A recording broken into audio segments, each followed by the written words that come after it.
السلام علیکم ورحمۃ اللہ نحمدہ ونصلی علی رسولہ الکریم اما بعد فاعوذ باللہ من الشیطان الرجیم بسم اللہ الرحمن الرحیم رب اشرح لی صدری ویسر لی امری واحلل عقدۃ من لسانی یفقہوا قولی۔ کتاب ہم پڑھیں دجال اور علامات قیامت کا بیان، اور اس میں پچھلی دفعہ ہم نے ٹاپک شروع کیا تھا عیسیٰ علیہ السلام خود دجال کو قتل کریں گے، اور اس سلسلے میں ایک روایت ہم نے پڑھ لی تھی۔ آج دوسری روایت سے شروع کرتے ہیں، صفحہ نمبر 98 ہے۔ فرمان نبوی صلی اللہ علیہ وآلہ وسلم ہے کہ یخرج الدجال فی امتی فیمکث 40 لا ادری 40 یوما او 40 شہرا او 40 عاما فیبعث اللہ عیسی ابن مریم کأنہ عروۃ ابن مسعود فیطلبہ فیہلکہ۔ اور اسی طرح سے ہے کہ حدیث بہت لمبی ہے، عربی اس کی وہ یہاں تک ہی لے کر آئے ہیں، اور اردو دیکھ لیتے ہیں۔ دجال میری امت میں نکلے گا اور 40 دن تک رہے گا، میں نہیں جانتا 40 دن فرمایا یا 40 مہینے یا 40 برس۔ پھر اللہ تعالیٰ حضرت عیسیٰ علیہ السلام کو بھیجے گا، ان کی شکل عروہ بن مسعود رضی اللہ عنہ کی سی ہے۔ وہ دجال کو ڈھونڈیں گے اور اسے قتل کریں گے، پھر 7 برس تک لوگ ایسے رہیں گے کہ 2 آدمیوں میں کوئی دشمنی نہیں ہوگی۔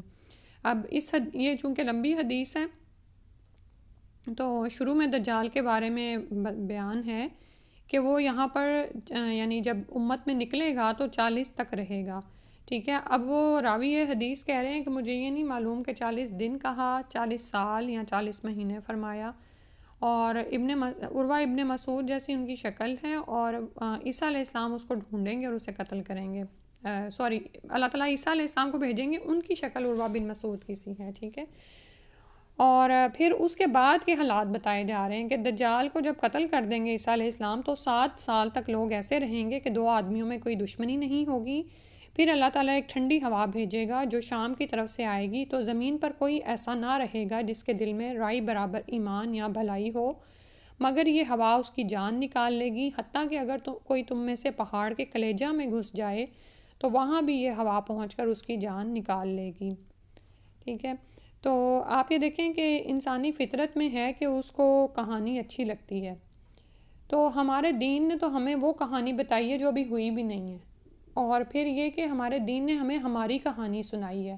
عموماً ہم بادشاہوں کی اور ملکاؤں کی یا پریوں کی، جنوں کے دیس کی کہانیاں بچوں کو بھی پڑھاتے ہیں، خود بھی پڑھتے آئے، اور پھر یہ کہ اب آج کل اور طرح کا ہے یہ جو ایک ہیری پوٹر یا اس طرح کی چیزیں، یعنی دیو مالائی باتیں جن کا حقیقت سے کوئی تعلق نہیں ہے، ویسی کہانیاں ہم پڑھتے ہیں اور ہمیں بڑے شوق سے پڑھتے ہیں۔ تو بس ایک نا اپنی اس کو نا چینج کرنے کی ضرورت ہوتی ہے فطرت کو، یعنی یہ ہماری فطرت میں ہے کہ ہمیں کہانی سننا، پڑھنا، واقعات کو جاننا اچھا لگتا ہے، چاہے ان کا تعلق تاریخ سے ہو یا یہ کہ کوئی مستقبل کی ہمیں کہانیاں سنائے چاہے جھوٹی ہی ہوں۔ تو اگر ہم اپنا ٹیسٹ بدل لیں اور ہم یہ جاننے کی کوشش کریں کہ مجھے دوسرے کی کہانی سے کوئی فائدہ نہیں ہے، مجھے تو میری اپنی کہانی جاننی ہے، میں کہاں سے پیدا ہوئی، میں کیوں پیدا ہوئی، مجھے کہاں جانا ہے، میری زندگی کا مقصد کیا ہے، اور یہ بات ہر بچے کے دل میں بھی پیدا ہوتی ہے۔ بچے آپ سے ایسی سوال کرتے ہیں نا کہ اچھا ماما مجھے کس نے پیدا کیا، پھول کو کس نے بنایا، میز کس نے بنایا، کرسی کس نے بنائی، کرتے کراتے جب فطرت کے بارے میں وہ باتیں کر رہے ہوتے ہیں تو کرتے کراتے پھر جب آپ ہر بات کے جواب میں اس کو کہتے ہیں کہ اللہ نے ہی سب کچھ پیدا فرمایا ہے، تو وہ کیا یہاں تک کہہ دیتے ہیں کہ اچھا اللہ کو کس نے بنایا ہے، ٹھیک ہے۔ تو ایسی بات کی طرف شیطان ہر فرد کو ہی لے کے جاتا ہے۔ تو آپ یہ دیکھیں کہ اللہ سبحانہ وتعالیٰ نے ہماری فطرت ہمیں بنایا، ہماری فطرت بنائی، اللہ سبحانہ وتعالیٰ سے بڑھ کر ہمیں کوئی نہیں جانتا، تو ہمارے تمام ایسے سوالات کا جواب وحی الہی ہمیں دیتی ہے، لیکن جب ہم خود اس کو جاننے کی کوشش نہیں کرتے، نہ بچوں کو اویئرنیس دیتے ہیں، تو بچے پھر کہیں نہ کہیں تو جائیں گے نا، کوئی تو سٹوریاں پڑھیں گے نا، وہ پھر ایسی باطل کہانیاں پڑھتے ہیں، پھر انہی دیسوں میں رہتے ہیں، دیو ملائی باتیں کرتے ہیں، اور حقیقت سے انہیں کوئی سروکار نہیں ہوتا ہے، ان کے ارد گرد کیا ہو رہا ہے، کس کو کیا چاہیے ہے، وہ پھر مائیں چیختی رہتی ہیں اور بچے پھر سنتے نہیں ہیں۔ تو اس سے پہلے کہ یہ صورتحال آئے، ان کی تربیت کا لازمی جز بنا دیں کہ ان کو کہانی سنائیں، اور کہانی کس کی سنائیں گے پھر آپ؟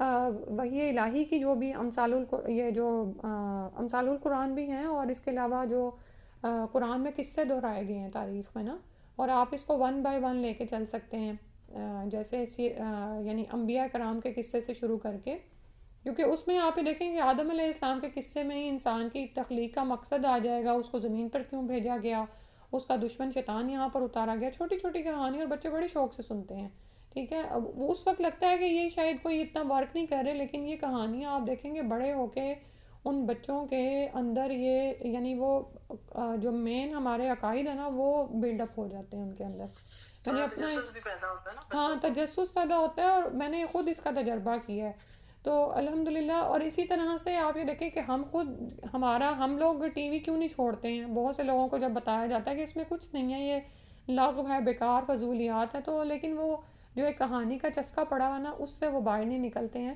تو حالانکہ آپ یہ دیکھیں کہ آپ اس طرح اپنے آپ کو بھی سمجھا سکتے ہیں لوگوں کو بھی کہ بھئی یہ جن کی آپ سٹوری سن رہے ہو، دیکھ رہے ہو، اس کا کوئی آپ کو فائدہ نہیں ہے، آپ کو آپ کے اپنی کہانی کا فائدہ ہے، اپنی کہانی دنیا میں اچھی بنا جاؤ، جیسے قرآن میں آتا ہے فیہ ذکرکم، یعنی اتنی حیرت کی بات ہے، اللہ تعالیٰ کہہ رہے ہیں اس میں تمہارا ذکر ہے، تمہارا، اس میں یعنی کہ ہماری باتیں کی گئی ہیں، تو وہی ساری باتیں آپ یہ دیکھیں کہ قرآن میں کس طرح سے بتائی گئی ہیں۔ اور یہ اب یہ دیکھیں کہ ہو سکتا ہے ہم تب تک زندہ نہ رہیں، عیسیٰ علیہ السلام آئیں گے اور دجال کو قتل کریں گے، اس کے بعد کی باتیں ہیں، لیکن میں اس بات کو ٹاپک اس لیے چھیڑ دیا کہ ہم یہ جاننا چاہتے ہیں نا کہ ہمارے ساتھ کیا معاملہ ہوگا، ہم میں سے کتنے ہی لوگ ہیں ان کو پتہ ہے کہ قبر میں ہم سے کیا سوالات ہوں گے، قبر کے بعد کی زندگی کیسی ہوگی، حشر کے میدان میں ہمارے ساتھ کیا ہوگا، اور پل صراط کیا ہے، کنترا کا پل کیا ہے، ہمیں کہاں پہ پہنچنا ہے۔ تو قبر کے تین سوال کے نام سے ایک کتاب لکھی گئی ہے، یا ویسے بھی آپ یہ کوئی بھی بک اگر آپ اتھینٹک چیک کریں تو ان کی عادت ڈالیں ان کتابوں کو پڑھنے کی، اور اپنے بچوں کو بھی، تو آپ یہ دیکھیں کہ ہمیں ہماری زندگی کا پتہ چلتا ہے کہ اچھا جنت تک پہنچنے میں کیا کیا مراحل مجھے پیش آنے ہیں، ٹھیک ہے۔ تو اب یہ بات ہے کہ اللہ سبحانہ و تعالیٰ، اور یہاں پہ جو یہ ٹاپک چل رہا ہے اس میں آپ یہ دیکھیں کہ اللہ تعالیٰ نے جب اس زمین و آسمان کو ختم کرنا ہے تو وہ کرنا ہی کرنا ہے، ٹھیک ہے، کوئی بچا نہیں رہے گا، اگر کوئی پہاڑ کے اندر بھی جا کے چھپ جائے تو اس کی بھی جان نکال لی جائے گی، کیونکہ پھر اللہ ہی کی طرف سے آواز آئے گی نا کہ لمن الملک اليوم، کہ آج کس کی بادشاہت ہے، تو کوئی جواب دینے والا نہیں ہوگا، تو اللہ ہی کی طرف سے آواز آئے گی للہ الواحد القہار، اکیلے زبردست اللہ کی حکمرانی ہے۔ یہ جو بادشاہت لیے پھرتے ہیں لوگ، یا بادشاہوں کی بات ہم کیا کریں، ہم اپنی ہی بات کریں، ہم عورتیں خود کو نا بڑا انڈسپینسیبل سمجھتی ہیں، ہمیں لگتا ہے ہمارے بغیر ہمارے گھر نہیں چلیں گے، اسی لیے تو ہم کہیں دین سیکھنے نہیں جاتی، ڈرتی رہتی ہیں بچوں کے ساتھ، پتہ نہیں کیا ہو جائے گا، ہول اٹھتے ہیں، تو اور کچن نہیں ہم چھوڑ سکتے، بس ساس بہو کی لڑائی کیوں ہوتی ہے، کیونکہ ساس بہو کو کچن دینے کو تیار نہیں ہوتی ہے، وہ اپنی اتھارٹی نہیں چھوڑنا چاہتی، وہ جو اس کے ہاتھ میں جو اس کو بہت بڑی بادشاہت لگ رہی ہوتی ہے وہ اس سے ہلنا نہیں چاہ رہی ہوتی، اینڈ سو آن، اور بھی ایسی بہت ساری باتیں ہیں۔ ہم حج پہ نہیں، حج کا رخت سفر نہیں باندھتے کیونکہ ہمیں پیچھے ذمہ داریاں بڑی ہیں جی، اس کے بغیر ہم عمروں پہ نہیں جاتے، ہم فی سبیل اللہ نہیں نکلتے ہیں، جو بھی اس کی آپشنز ہیں ہمارے پاس، اس کی وجہ یہ ہے کہ ہمیں لگتا ہے کہ ہمارے بغیر اب نظام کیسے چلے گا، ٹھیک ہے۔ تو موت تو آنی ہی آنی ہے، اس دن کے لیے انسان تیاری کر لے کہ اللہ کے ہاں پہنچیں گے تو کیا ہوگا۔ عبداللہ رضی اللہ عنہ نے کہا میں نے رسول اللہ صلی اللہ علیہ وسلم سے سنا ہے، آپ صلی اللہ علیہ وسلم فرماتے تھے پھر برے لوگ دنیا میں رہ جائیں گے، جلد باز چڑیوں کی طرح یا بے عقل اور درندوں کی طرح ان کے اخلاق ہوں گے، اللہ رحم فرما دے، نہ وہ اچھی بات کو اچھا سمجھیں گے نہ بری بات کو برا، یعنی یہ حالات آئیں گے اور اس کی طرف دنیا جا رہی ہے، جب کوئی اچھائی کا حکم دینے والا ہی نہیں رہے گا۔ اب ہم بھی جو ہم 6 لوگ ہی جو پڑھ رہے ہیں اور سن رہے ہیں، 5 لوگ، تو آپ یہ دیکھیں کہ ہم اپنی اپنی زندگیوں میں دیکھیں ہم کیا لوگوں کو اچھی بات کتنی کو دیر بتاتے ہیں۔ اور پھر فرمایا کہ پھر شیطان ایک صورت بنا کر ان کے پاس آئے گا اور کہے گا تم شرم نہیں کرتے، وہ کہیں گے پھر تو ہمیں کیا حکم دیتا ہے، شیطان کہے گا بت پرستی کرو، وہ بت پوجیں گے اور باوجود اس کے ان کی روزی کشادہ ہوگی، مزے سے زندگی گزاریں گے، پھر سور پھونکا جائے گا۔ یعنی یہ وہی جو ہم قرآن میں پڑھتے آئے ہیں نا کہ جب انسان ایک راہ پہ چل پڑتا ہے نا تو پھر یعنی پہلے اس پر آزمائشیں آتی ہیں، مصیبتیں آتی ہیں، پھر بھی وہ اللہ کی طرف رجوع نہیں کرتا تو پھر اس پر نعمتیں تمام کر دی جاتی ہیں اور اس کو نعمتوں میں آسائشوں میں چھوڑ دیا جاتا ہے کہ وہ بہکتا پھرے۔ تو یہ حال ان کا ہوگا کہ وہ باوجود اس کے کہ برے اخلاق ہوں گے، ان کے بے عقل درندوں والے اخلاق ہیں ان کے، اور نہ وہ اچھی بات کو اچھا سمجھتے نہ بری بات کو برا. لیکن جب شیطان ان کو بت پرستی کا کہہ رہا ہے اور وہ اس میں بھی پڑ جائیں گے تو ان کی روزی اللہ کی طرف سے کشادہ کر دی جائے گی، یعنی ڈھیل دے دی جائے گی، مہلت دے دی جائے گی. اللہ سبحانہ و تعالیٰ ایسی حالت سے بچائے کہ بعض اوقات کچھ لوگوں کو اللہ تعالیٰ بہت دیے چلے جا رہے ہوتے ہیں اور ان کی زندگیاں اللہ کے تعلق سے خالی ہوتی ہیں، پھر بھی وہ بے خبر غافل ہوتے ہیں. تو اس سے آپ پریشان نہ ہوا کریں کہ کیا اللہ ہے نہیں جو ان کی پکڑ نہیں کرتا. اس کی وجہ یہ ہوتی ہے کہ ان کی رسی دراز کر دی جاتی ہے، ان کو مہلت دی جاتی ہے کہ وہ اسی میں بہکتے پھریں اور ان پر یہ حجت تمام ہو جائے. تو پھر فرمایا پھر سور پھونکا جائے گا، یعنی جیسے ہم پڑھتے ہیں نا کہ قیامت اشرار پر واقعہ ہوگی، یعنی بدترین لوگوں پر، تو پھر سور پھونکنے کی باری آ جائے گی. اس سور کو جو بھی سنے گا بے ہوش ہو جائے گا، اور سب سے پہلے سور کی آواز سنے گا جو اپنے اونٹوں کے ہوش کو لیپ کر رہا ہوگا، یعنی مٹی سے اس کو کر رہا ہوگا، وہ بے ہوش ہو جائے گا اور دوسرے لوگ بھی بے ہوش ہو جائیں گے. پھر اللہ تعالیٰ پانی برسائیں گے جو کہ شبنم کے قطروں کی مانند ہوگا، اس سے لوگوں کے جسم اگنے لگیں گے. اب بیچ کا کتنا عرصہ ہے وہ ہم نہیں جانتے، ٹھیک ہے. پھر سور پھونکا جائے گا، یعنی نفخہ اول میں اور نفخہ ثانی میں، پہلے سور میں اور دوسرے سور میں جو وقفہ ہے وہ ہم نہیں جانتے. پھر سور پھونکا جائے گا تو سب لوگ کھڑے ہو کر دیکھ رہے ہوں گے. پھر پکارا جائے گا اے لوگو اپنے مالک کے پاس آؤ، اور انہیں کھڑا کیا جائے گا. ان سے سوال ہوگا، پھر کہا جائے گا کہ جہنم کے لیے ایک لشکر نکالو. اب یہ جو اپنے مالک کے پاس آؤ ہے نا، اس میں پھر آپ جب میں نے ابھی بتا رہی تھی نا آپ کو کہ اپنی ہم کہانی جاننے کی کوشش کریں کہ قیامت تک اللہ تک پہنچنے تک کیا معاملہ ہو جائے گا. تو سب سے کہا جائے گا اپنے اپنے معبودان کے پیچھے چلے جاؤ. تو لوگ جن باطل معبودان کو پوچھتے تھے ان کی پیروی میں ان کے پیچھے لگ جائیں گے، اور ظاہر ہے پھر باطل معبودان اور ان کے جو عبادت گزار تھے سب کے سر جہنم میں گرائے جائیں گے. تو مومن وہاں پہ کھڑے رہ جائیں گے کیونکہ وہ ان میں اپنا معبود وہاں پر نظر نہیں آ رہا ہوگا، ٹھیک ہے. پوچھا جائے گا جہنم کے لیے کتنے نکالے جائیں، تو حکم ہوگا ہر 1000 میں سے 999 نکالو، یعنی ہر 1000 میں سے ایک ہی بچے گا جو جنتی ہوگا. آپ صلی اللہ علیہ وسلم نے فرمایا یہی وہ دن ہے جو بچوں کو بوڑھا کر دے گا، اور یہی وہ دن ہے جب پنڈلی کھول دی جائے گی. تو جب ان ایمان والوں سے پوچھا جائے گا کہ تم کیوں نہیں گئے، تو وہ کہیں گے ہم تو اپنے رب کا انتظار کر رہے ہیں. تو پھر پنڈلی سے کپڑا ہٹایا جائے گا تو پھر وہ سجدے میں جھک جائیں گے. لیکن ان لوگوں میں سے بھی وہ لوگ جو دنیا میں نمازیں نہیں پڑھتے تھے ان کے کمرے اکڑا دی جائیں گی، تو وہاں پر وہ سجدے میں نہیں جا سکیں گے.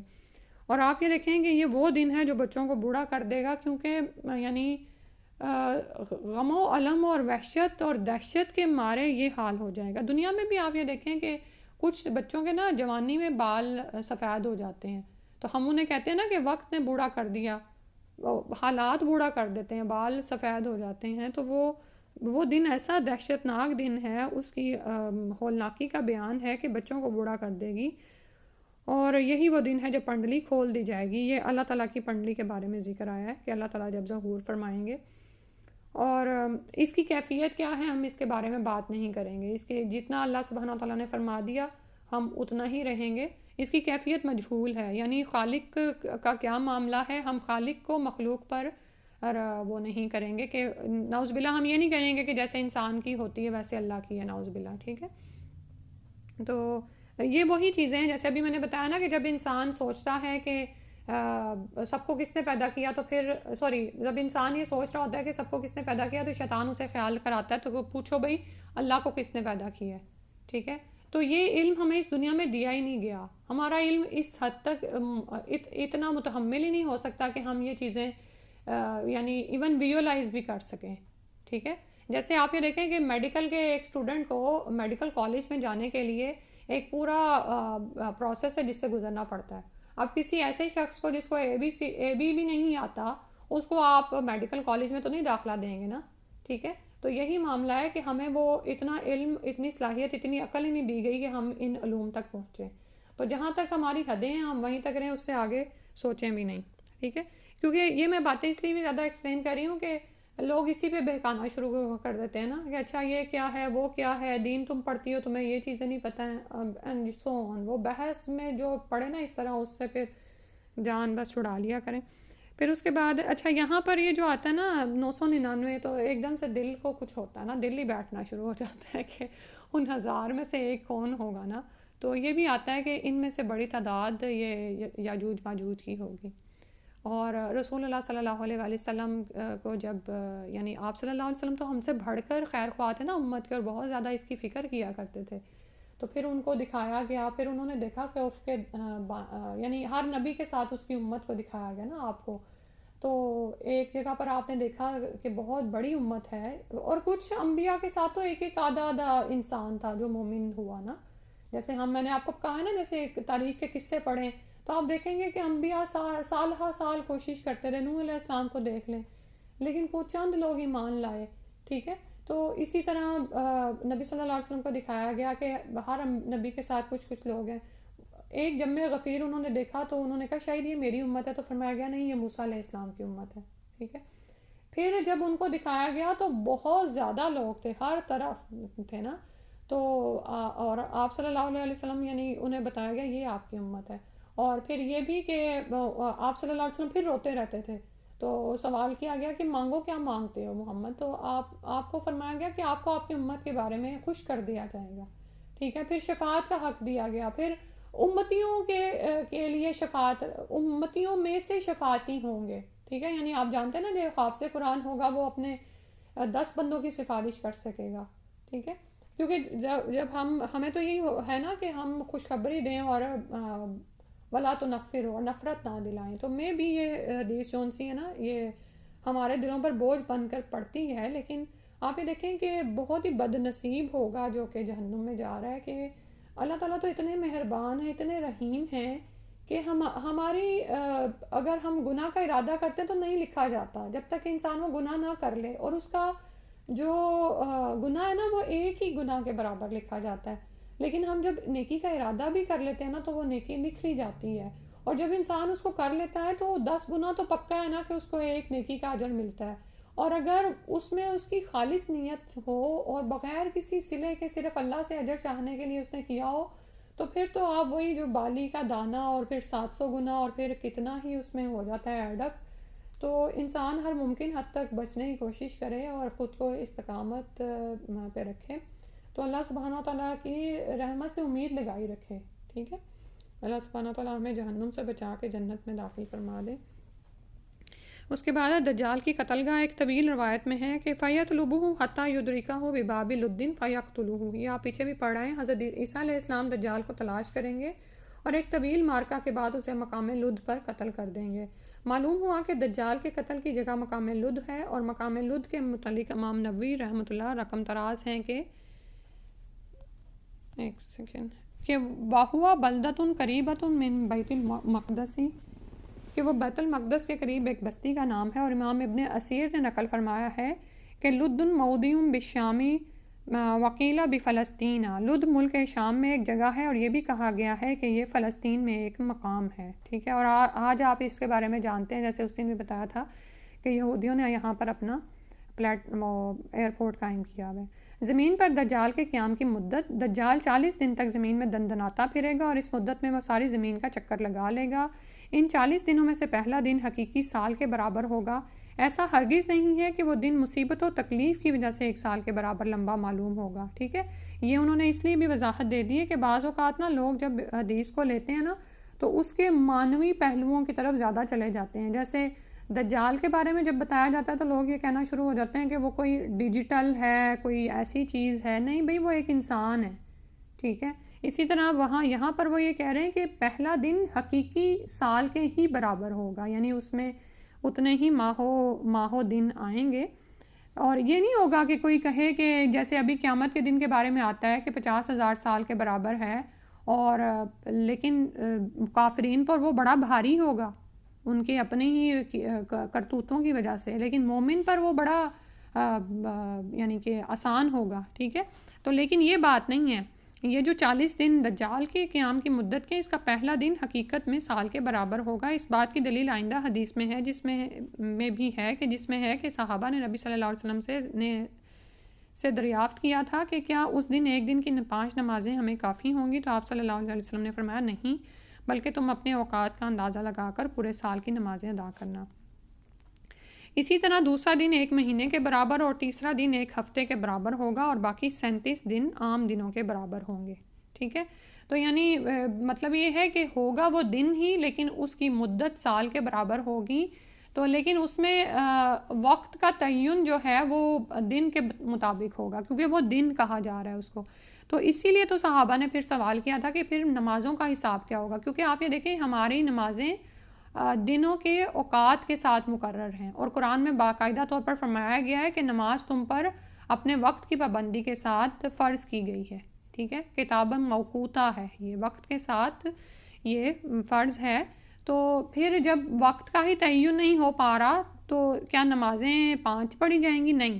اس میں آپ نے یاد رکھنا ہے کہ نمازیں سال کے حساب سے اندازہ لگا کر ادا کی جائیں گی. ٹھیک ہے.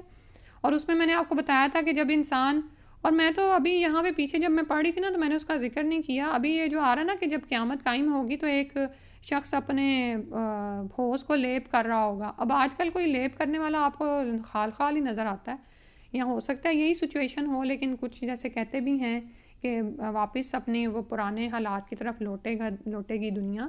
تو اس میں آپ یہ دیکھیں کہ جب انسان فطرت سے زیادہ کنیکٹ ہو جاتا ہے نا تو پھر بھی اس کو اندازہ ہو جاتا ہے کہ 4 گھنٹے گزرے کہ 5. لیکن اگر انسان ڈیوائسز پہ بزی رہے تو پھر تو بچوں کو آپ دیکھ لیں، انہیں کہہ کے بٹھاتے ہیں کہ بھئی آدھا گھنٹہ آپ نے ٹائم لینا ہے، انہیں نہیں ابھی تو آدھا گھنٹہ تو ہوا ہی نہیں، تھوڑی سی دیر ہوئی ہے.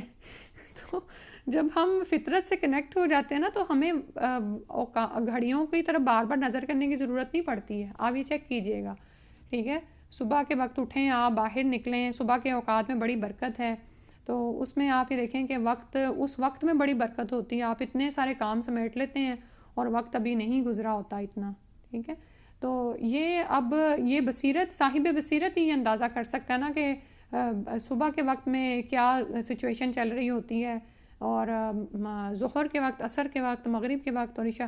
اور آپ یہ دیکھیں کہ پرندوں کی آوازوں پہ غور کیا کریں. تہجد کے وقت ان کی آوازیں اور ہی طرح کی ہوتی ہیں، الگ الارم بجا رہے ہوتے ہیں.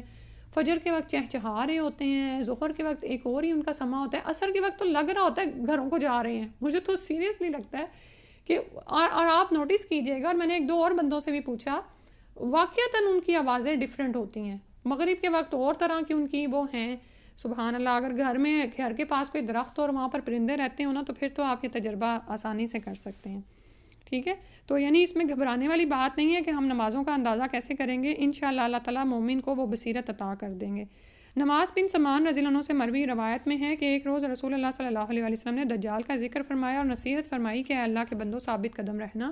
صحابہ نے دریافت کیا کہ دجال کتنی مدت زمین پر قیام کرے گا. آپ صلی اللہ علیہ وسلم نے فرمایا 40 یومن یومن کا سنتن و یومن کا شہرن و یومن کا جمعتن و سائر ایامہ کا ایامکم. 40 دن جس میں سے ایک دن سال کے برابر، ایک دن ماہ کے برابر، ایک دن ہفتے کے برابر، اور باقی دن عام دنوں جیسے ہوں گے. اب اوپر جو آ رہا نا و یومن کا جمعتن، کا مطلب ہوتا ہے مانند، یومن ایک دن کا جمعتن جمعے کے برابر. یہ ہم لوگ چونکہ عربی کو سمجھتے نہیں ہیں نا، جیسے ہمارے ہاں ہفتے کے دن کا بھی نام ہے، اور ہفتہ ہم سارے 7 دنوں کو بھی کہتے ہیں. اسی طرح سے جمعہ عرب کے ہاں جمعے کا بھی نام ہے، اور جمعہ وہ پورے 7 دنوں کو بھی کہتے ہیں. ٹھیک ہے. تو ایک دن پورے جمعے کے یعنی کہ پورے ہفتے کے برابر ہوگا. اور پھر اس کے بعد ایامی ہی وسائر ایامی ہی، اور باقی ایام کا ایامکم تمہارے عام دنوں جیسے ہوں گے. صحابہ نے پھر دریافت کیا اللہ کے رسول، جو دن سال کے برابر ہوگا اس میں ہم نمازیں کیسے ادا کریں گے؟ کیا ایک ہی دن کی نمازیں ہمیں کفایت کر جائیں گی؟ آپ صلی اللہ علیہ وسلم نے فرمایا نہیں، بلکہ تم اس کا اندازہ کر لینا. ٹھیک ہے. اب یہاں پر آپ یہ دیکھیں کہ صحابہ کی نماز کے بارے میں فکر کتنی زیادہ ہے. ہماری کیا ایسی فکر ہے کہ ہم نماز کے مسائل جانتے ہوں؟ اور کہتے ہیں کہ نماز کے بارے میں مسائل بے شمار ہیں، بے شمار فتوے ہیں، بے شمار اس کا علم ہے جو کہ انسان کو حاصل کرنا چاہیے. لیکن ہم کیا ہوتا ہے جب ہمیں کوئی مصیبت آ پڑتی ہے نا، اچھا آج تو میں نے سفر پہ جانا ہے، جہاز میں نماز کیسے پڑھوں گی، قبلہ کدھر کو ہوگا. کچھ لوگ تو بودر ہی نہیں کرتے، وہ کہتے ہیں کہ نہیں آپ سفر پہ ہیں، جہاز میں آپ سے قبلہ تعین نہیں ہو رہا، ساری نمازیں جا کے اکٹھی ملا لیں گے. بھئی یہ نہیں ہے. نماز اپنے وقت پر مشروط ہے.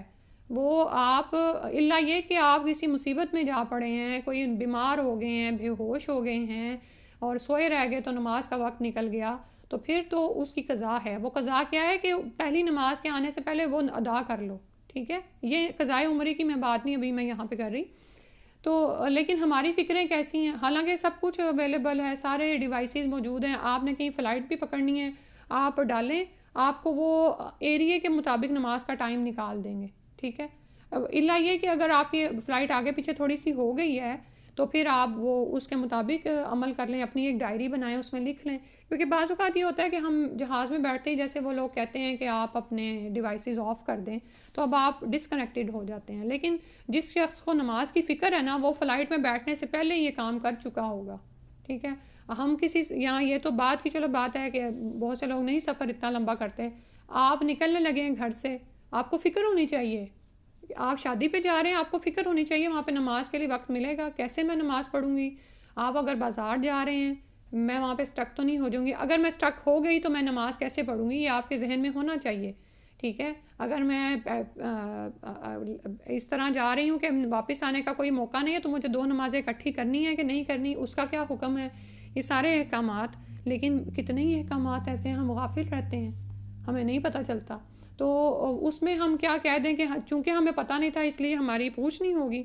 بھئی نہیں پتہ ہے تو پوچھو، ٹھیک ہے. فَاسْأَلُوا أَهْلَ الذِّكْرِ إِن كُنتُمْ لَا تَعْلَمُونَ، اگر پوچھو، سوال کرو اہل ذکر سے، جن کو پتہ ہے ان باتوں کا، اہل علم سے سوال کرو. تو کیونکہ لیکن سوال کون کرے گا، آپ ہی بتائیں. صحابہ کیوں سوال کر رہے ہیں نبی صلی اللہ علیہ وسلم سے؟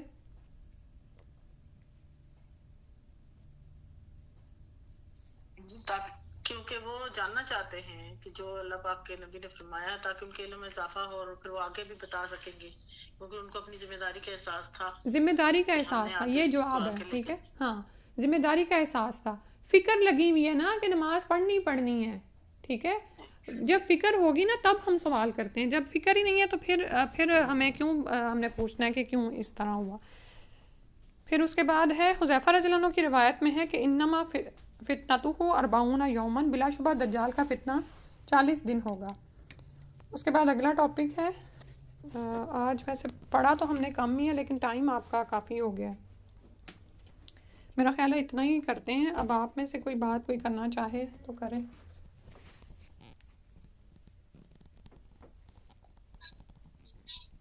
یا میں اس سے پہلے دعا پڑھ لوں تاکہ میں اس کو پورا کر دوں. جی باپ.